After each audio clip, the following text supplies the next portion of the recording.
Sebelum kita mulai, silahkan tekan tombol subscribe, like, dan share agar kalian tidak ketinggalan video kami selanjutnya. Selamat menyaksikan, semoga bermanfaat dan bisa memberikan pengetahuan bagi kita tentang dunia yang belum pernah kita tahu. Assalamualaikum warahmatullahi wabarakatuh. Apa kabar saudaraku semua? Mudah-mudahan kalian selalu dalam lindungan Allah Subhanahu wa Ta'ala, ya. Dan mudah-mudahan saudaraku semua selalu diberi kesehatan dan selalu diberi rezeki yang melimpah tiada batas.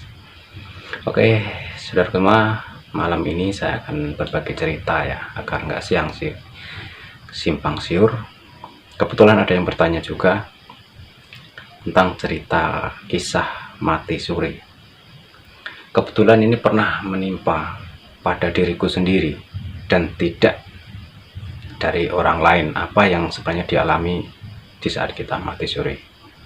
Jadi ini saya bersumpah demi Allah, saya pernah mengalami mati suri yang cukup lumayan lama. Jadi saya ceritakan dari awal. Dulu saya di Palembang, kerja saya di bagian kayu, ya, intinya di bagian kayu, ya. Sudah itu setiap hari saya tuh di hutan, kadang 3 hari pulang, 4 hari, ataupun bisa sampai 1 minggu baru bisa pulang. Itu pun kalau kehabisan bahan yang kita makan, ya, yang kita makan di hutan. Jadi saya sudah pernah mengalami hal seperti itu dan tidak pernah akan terlupakan sampai kapanpun, ya. Jadi waktu itu ada sedikit musibah bagi saya. Jadi ini, ya, teman-teman, ya, saudaraku semua, ini dulu tangan saya sempat putus, ya, tinggal tulangnya aja. Jadi ini dulu ngericut semua, jadi tinggal tulangnya aja kelihatan. Nah, di saat itu saya cuma adanya di situ adalah bidan. Jadi kita tuh di kampung situ termasuk kampung pelosok, ya. Jadi ya bukan pelosok tapi jauh dari yang namanya rumah sakit. Jadi saya di situ hanya ditolong bidan itu pun nolongnya cuman diikat apa urat-uratnya biar keluar darahnya nggak keluar. Nah, sampai di situ saya waktu itu saya ikut perusahaan, ya.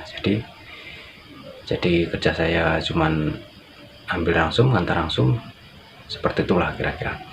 Nah, jadi seperti saat itu kejadian itu saya sudah dari bidan tuh saya dibawa ke daerah Bayung, di Bayung Linjir, ya. Dari arah saya ke Bayung Linjir tuh cukup lumayan jauh, membutuhkan waktu 5 sampai 7 jam. Nah, sampai di sana saya tidak diterima.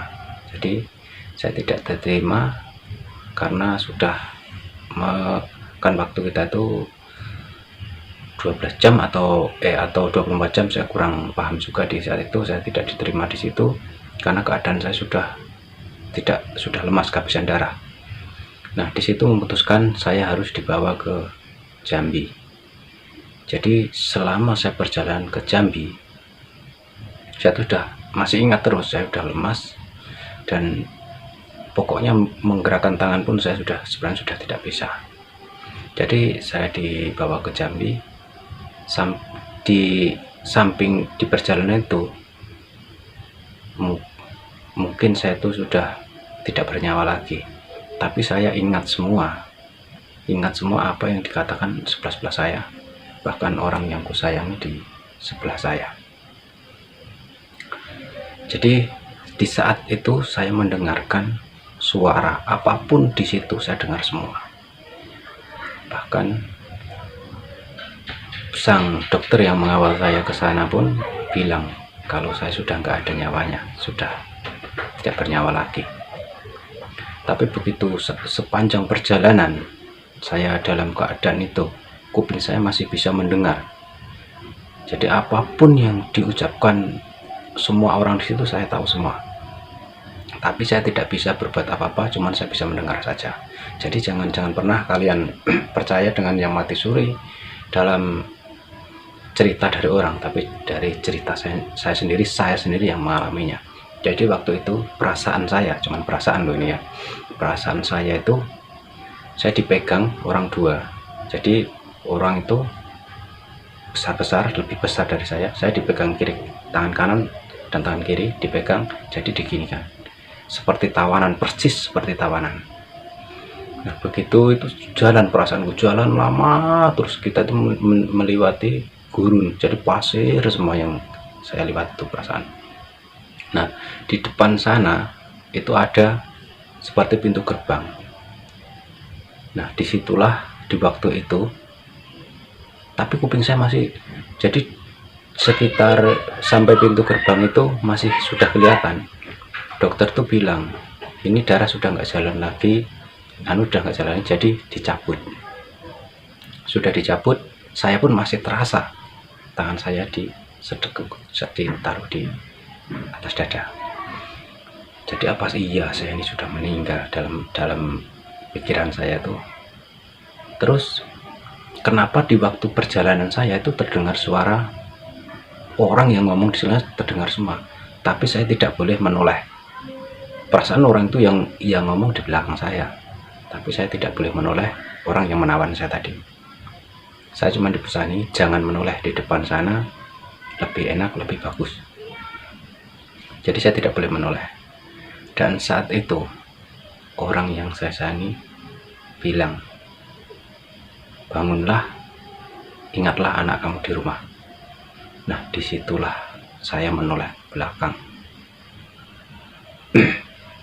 Jadi begitu dia bilang bangunlah anak kamu di belakang, saya menoleh ke belakang.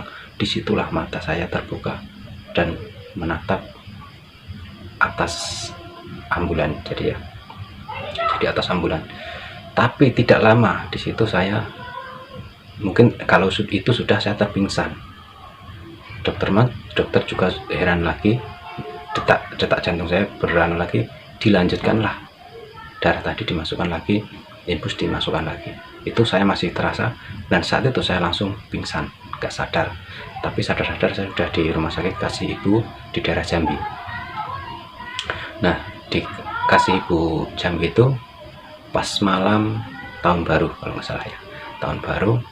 Jadi di situ saya menjalani operasi sampai saya tersadar itu kurang lebih sudah hampir 24 jam ya.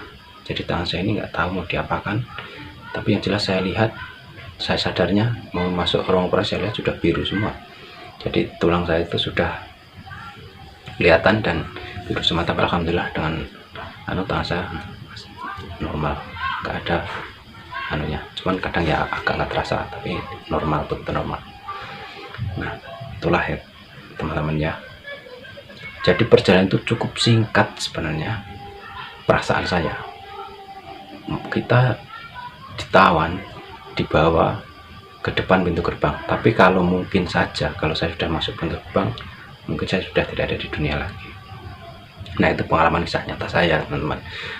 Saya belum sempat ditanya ini dan itu, tapi yang jelas saya sudah ditawan, sudah dibawa orang dua.